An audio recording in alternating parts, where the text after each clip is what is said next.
মহেশপুর গ্রামে থাকত দুই চঞ্চল বন্ধু। একজনের নাম রাহুল, আরেকজনের নাম আবির। একদিন সকালে বাড়ির উঠানে দুই বন্ধু মিলে ফুটবল খেলতে লাগলো। অনেকক্ষণ ফুটবল খেলার পর আবির বলল, অনেকক্ষণই তো খেললাম, চল এখন বাড়ি যাই, আর খেলতে ভালো লাগছে না। খেলা শেষ হতে না হতেই রাহুলের মাথায় একটা শয়তানি বুদ্ধি জাগে। রাহুল বলল, আমি আর তুই চিল্লায় চিল্লায় বলবো, বাঁচাও বাঁচাও, আমাদের কি কুকুর তাড়া করেছে। আবির কিছুক্ষণ ভাবল, তারপর বলল, আচ্ছা আচ্ছা, ঠিক আছে ঠিক আছে, চল চল করি করি। বাঁচাও বাঁচাও, কেউ আছো, বাঁচাও বাঁচাও আমাদেরকে। পাশের ঘরে দুজন স্বামী স্ত্রী নিজেদের মধ্যে কথা বলছিল। আরে মিম, কি যেন একটা আওয়াজ শুনতে পেলাম না, চলো তো গিয়ে দেখি কি হয়েছে। এটা বলি তারা দুজন দৌড়াতে দৌড়াতে গেল।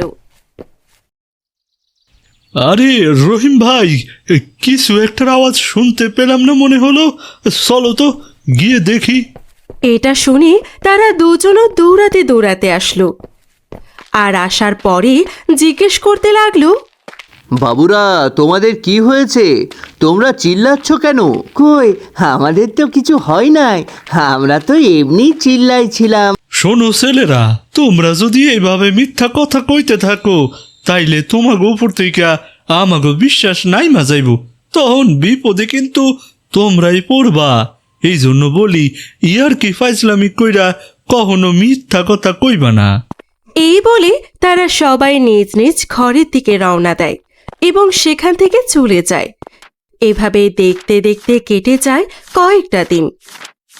আবার একদিন দুপুরে তারা দুই বন্ধু মিলে একটা জঙ্গলের পাশে দুজনে মিলে একসাথে ফুটবল খেলা করছিল। বেশ কিছুক্ষণ ফুটবল খেলার পর রাহুল বলল, অনেকক্ষণ তো খেললাম, এখন আর খেলবো না। আবির, চল সেই আগের দিনকার মতো এখনো করি। আবির কিছুক্ষণ ভাবল, তারপর বলল, রাহুল, আগেরবার তো দাদা আমাদেরকে বুঝাইছে এরকম না করার জন্য, এখন যদি দাদু কিছু বলে? আরে না, এমন কিছুই হবে না, কেউ কিছুই বলবে না। এই বলে তারা দুজনে একসাথে বলতে লাগলো, আমাদের কুকুর তাড়া করেছে। বাঁচাও বাঁচাও, কেউ আছো, বাঁচাও বাঁচাও আমাদেরকে। তারা দুজন এইভাবেই চেল্লাতে লাগলো। সেই আওয়াজ শুনে এলাকার লোকজন দৌড়াতে দৌড়াতে আসতে লাগলো। এসে জিজ্ঞেস করলো, কি হয়েছে ছেলেরা, তোমরা চিল্লাইতেছো কেন? কই, আমাদের তো কিছু হয়নি, আমরা তো এমনিই চিল্লিয়েছিলাম। শোনো ছেলেরা, তোমাদেরকে এর আগেও একবার সতর্ক করছিলাম মিথ্যা কথা না বলার জন্য, তোমরা তারপরও কইছো। এইভাবে কিন্তু বিশ্বাস উঠা যায়, পরে একদিন তোমরা এটার ফল ভোগ করবা। এটা বলে এলাকার লোকজন চলে যায়। এভাবেই দেখতে দেখতে কেটে যায় আরও বেশ কিছুদিন। একদিন বিকেলে তারা দুজনে আবারও একসঙ্গে ফুটবল খেলছিল। খেলতে খেলতে হঠাৎ করে তাদের সামনে একটা কুকুর চলে আসে। তখন তারা ভয় পেয়ে যায়। আমাদেরকে কুকুর তাড়া করেছে, বাঁচাও বাঁচাও বাঁচাও। কিন্তু ভাগ্য ভালো ছিল বলে কুকুরটা কিছু না করে আবার ফিরে চলে যায়।